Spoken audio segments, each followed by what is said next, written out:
હવે તમે આ વિડીયો જો, કોને ખબર કે વરરાજાની ગાડીઓ ભાઈ પાણીની અંદર ફસાઈ જશે અને એક સાથે આટલા બધા વરરાજા પાણીમાં ફસાશે.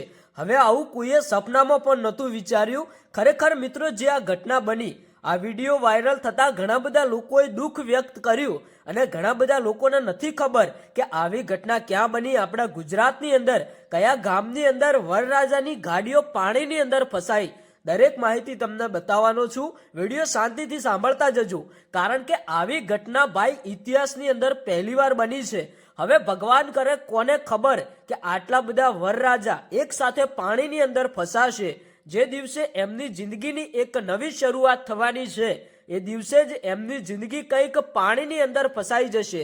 હવે ભાઈ આપણે વાત કરીએ કે આ ઘટના ક્યાં બની અને કેવી રીતે બની. તો ભાઈ ઘટનામાં કંઈક એવું છે, તમને બધાને ખબર હશે કે આપણા રીતિ રિવાજ પ્રમાણે જે પણ ટાઈમે આપણા લગ્નનું મુહૂર્ત હોય ને, એ ટાઈમે આપણે લગ્ન કરવાના હોય છે. ત્યાં આપણે જે કન્યા હોય, એટલે કે જે આપણી દુલ્હન હોય, તેના ઘરે પહોંચવાનું હોય છે.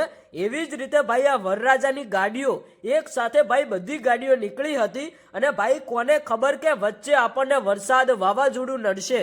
એક બાજુ આપણા ગુજરાતની અંદર અત્યારે હાલ ભારે વરસાદ વાવાઝોડું ચાલી રહ્યું છે અને જે ગામની અંદરથી આ બધી ગાડીઓ પસાર થઈ, ત્યાં ભાઈ વચમાં નદી પણ આવી. હવે ભગવાન કરે, કોને ખબર કે આ નદીની અંદર આ બધાય વરરાજાની ગાડીઓ નદીમાં ફસાઈ જશે અને બધાય વરરાજા પાણીની અંદર હલવાઈ જશે. આ વિડીયો વાયરલ થતા ઘણા બધા લોકોએ દુઃખ વ્યક્ત કર્યું અને ઘણા બધા લોકો જાણવા માંગે છે કે કયા ગામની અંદર આવી ઘટના બની. તો ભાઈ આપણે તમને પૂરેપૂરો વિડીયો જ બતાવી દઈએ, એટલે તમને પણ ખબર પડી જશે કે આવી ઘટના ક્યાં બની અને કેવી રીતે બની. હું તમને વિડીયો બતાવું એ પહેલા તમને એક ખાસ નોંધ આપું છું કે અત્યારે હાલ AI નો જમાનો પણ છે.